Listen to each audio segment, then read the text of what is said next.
Our next speaker is a professor. His writing, research, and lecture activities are focused on Muslim American identity development and conflict resolution.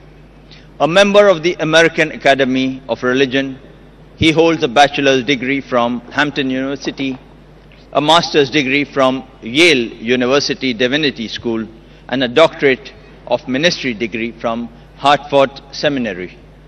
Born in Baltimore, MD, he embraced Islam in 1979. He lives in New Haven, Connecticut, and he's a tenured associate professor of world religion with a concurrent appointment in African Studies at Manhattan College, Purchase, New York. Brothers and sisters, please welcome Jimmy Jones, Sheikh Jimmy Jones from USA. Bismillah, walhamdulillah, wassalat wassalam ala rasulillah. After praising the Creator and sending blessings on His Prophet Muhammad, alayhi salam, I'd like to thank the Islamic Research Foundation and the beautiful people of India for welcoming me to this country and to this conference for the first time. Before I begin, I have a confession to make, even though I never was Catholic. I was going to use two props after hearing all the other speakers. One prop, my watch, to make sure I didn't go over 5 minutes. The second, my notes, to make sure I didn't wander off the topic.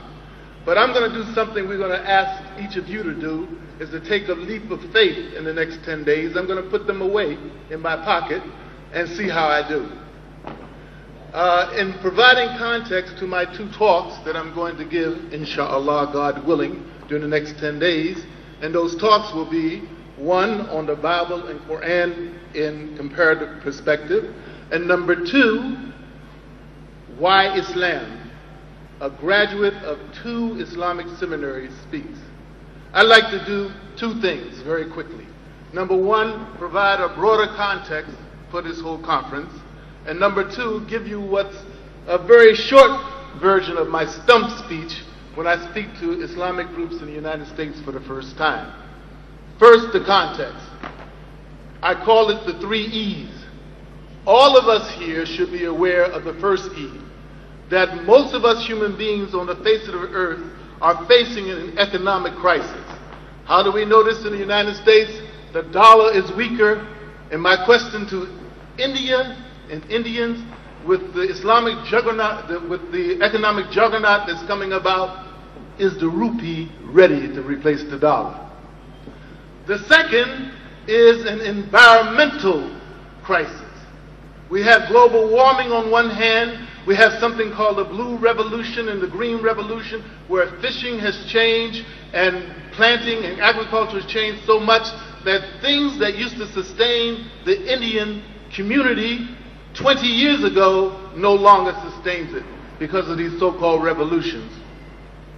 The third is the ethical revolution, which probably led to the first 2 revolutions, the first 2 situations, ethical crisis, that probably led to the first 2 crises in the first place. That is, people seem to do everything, many Muslims included, based on greed and self-centeredness. I'd like to suggest to you, as the other speakers have said tonight, that we have a simple answer to these crises. Qul huwallahu ahad.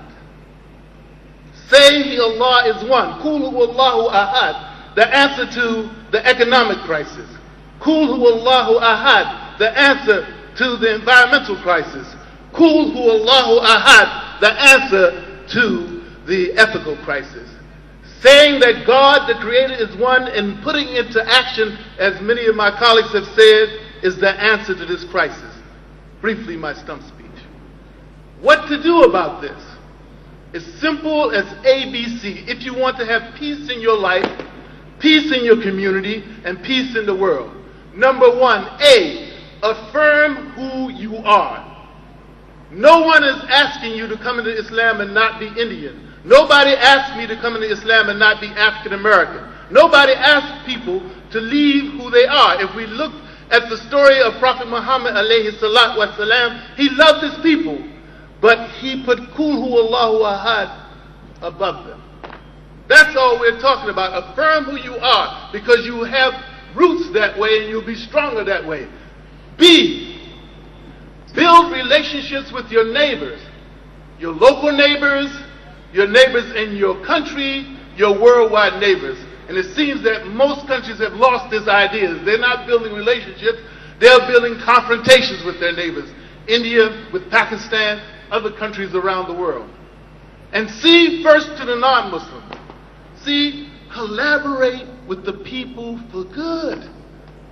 Join in anything good. Prophet Muhammad alayhi salatu wasalam, before he received revelation, was known as Alameen. He joined the good things that were going on in the community at that time. When he made hijrah, when he went from Mecca to Medina, he joined the good things that were going on in that community at that time. And to the non-Muslims, to the Muslims, contextualize and implement the prophetic paradigm. That is, bring it to life where we are right now and put it into action.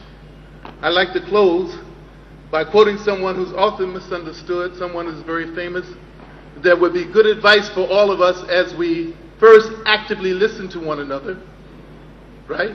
Number two, if we hopefully learn from one another. And number three, if we hopefully dialogue with one another through question and answer sessions in this conference. His name was Malcolm X. He was famous that way. But when he died, the name he took was El-Hajj Malik Esh-Shabazz. He said, the best thing that we can learn to do as human beings is think for yourself. Thank you for listening. Assalamu alaikum wa rahmatullahi wa barakatuh. Jazakallah Sheikh Jimmy Jones.